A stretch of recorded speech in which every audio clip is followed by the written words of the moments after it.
So when we speak about liberation of the soul, we understand the common terminologies of rebirth, of the, let's say, automatic rebirth.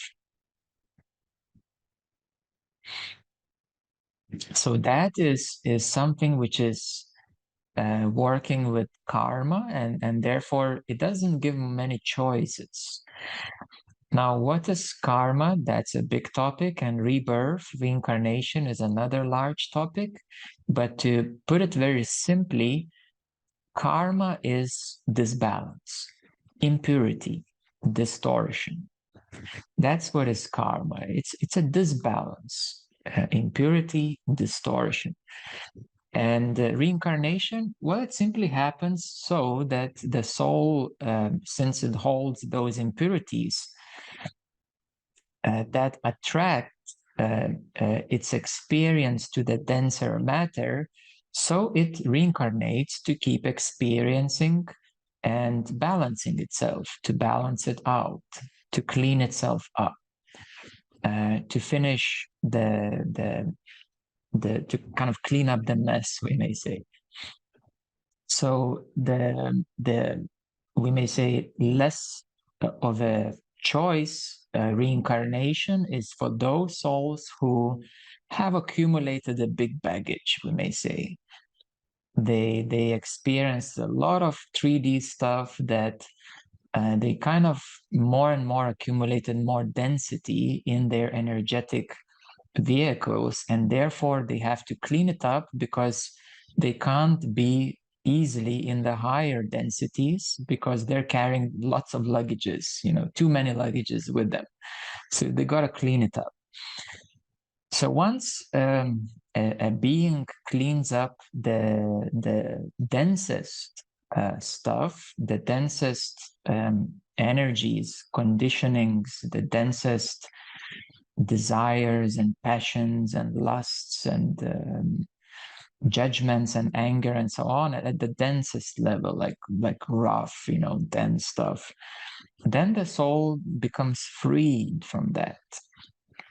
It becomes freed from the automated reincarnation, and then it can choose more. It becomes more choice or more free choices at the soul level. The free choice at the human level is a bit of an illusion, really. The free choice at the soul level becomes more and more free as the soul purifies, releases the densest stuff. So many of the Buddhist teachings and mystical teachings and so on that speak about the cycle of reincarnation, the Maya, or in Tibetan Buddhism, it's the Kala Chakra, the time, the cyclical reincarnation cycle of time. So you get freed from that when you purify the densest stuff. Yeah, so that's when the soul becomes freed from the biophysical reincarnation. Yeah, from the 3D experiences. And then what happens, of course, well, there is the astral universe. And that's big, it's even bigger. It has a larger spectrum of emotions. It has a larger spectrum of feelings. It has a larger spectrum of energies to work on.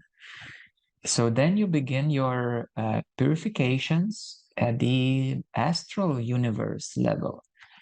And you purify your emotions, such as anger, such as judgment, such as depressions and sadness and jealousy and lust and desire and so on. Those impurities that hinder the soul. Not that you can't get angry sometimes, that's not really the issue, but the conditional anger, the that which is holding the impurity. But how come the soul has accumulated those baggages and impurities? Because as we know, the soul in itself is pure, and it is. It has been born pure. It has been born as a spark of God. But as a baby soul, well, it doesn't have much experiences. It doesn't know anything much, really. It's a baby soul. And the soul then starts to get to know the universe. Or actually, we may say the universes, because this universe consists of many layers, different densities of the universe. So it gets to know, though, of course, first of all, it goes to some very safe places and nice places. And then it starts to encounter beings who are more advanced, or we may say more experienced. And it starts to get to know how things work around here, around the universe. The soul lives, um, thousands, tens of thousands, millions, billions, and trillions of years, depending how old is the soul or how advanced or experienced is the soul. At some point, braver souls, kind of more tougher souls, they say, all right, well, I've learned quite a few bits of easy stuff. And now I'm ready to experience a bit more difficult stuff, a bit more challenging stuff. And the ultimate experience for the soul is the forgetfulness. Now, this is like at the top list of the crazy things you can do as the soul.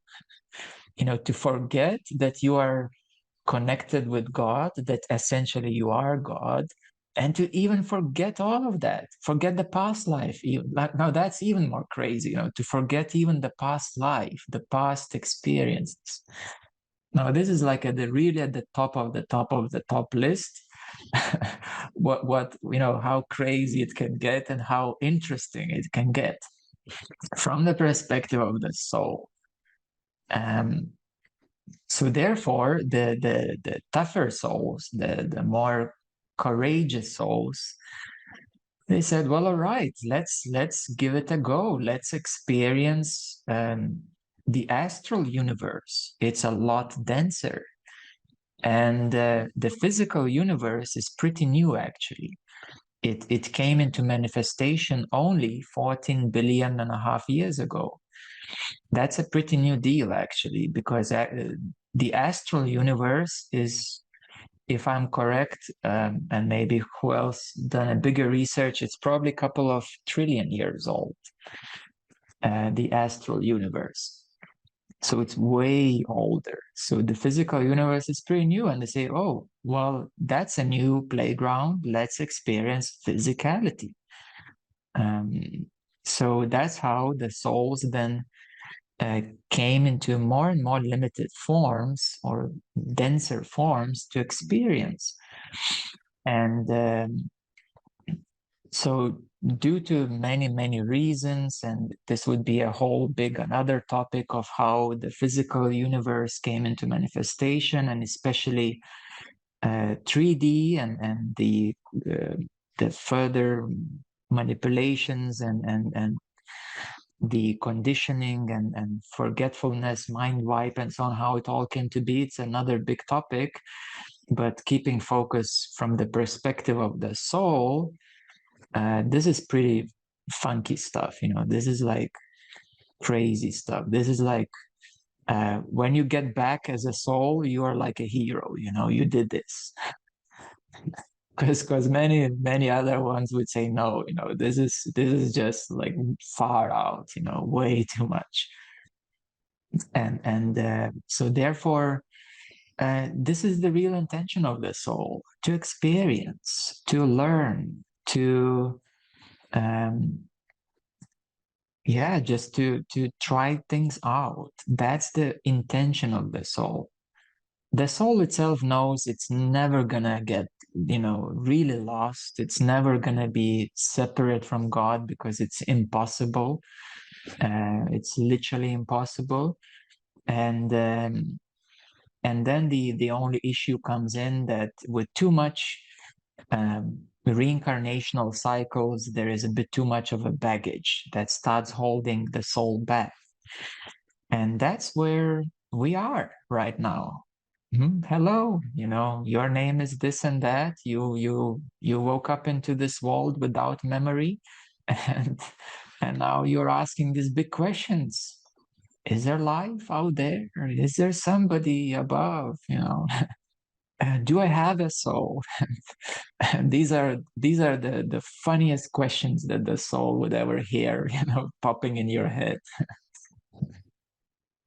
Because for the soul, it's absolutely obvious that it's eternal. It cannot be separate. It's just impossible in actuality.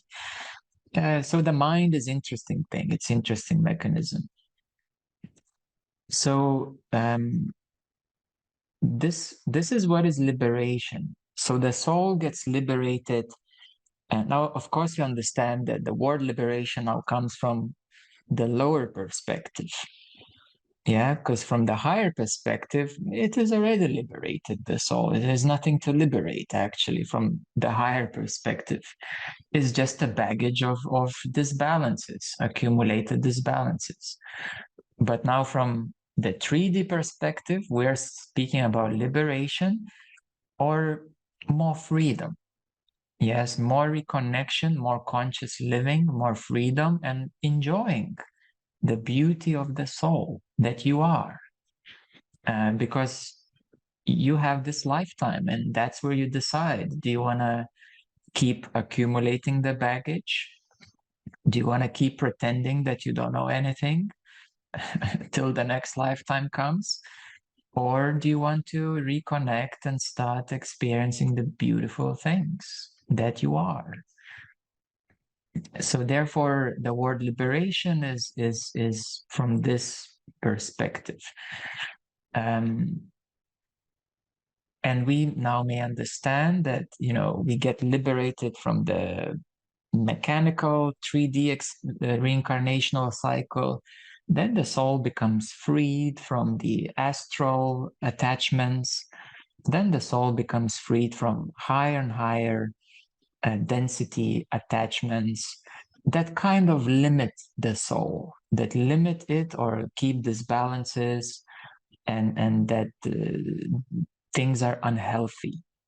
So that's what is freedom, liberation from the soul perspective.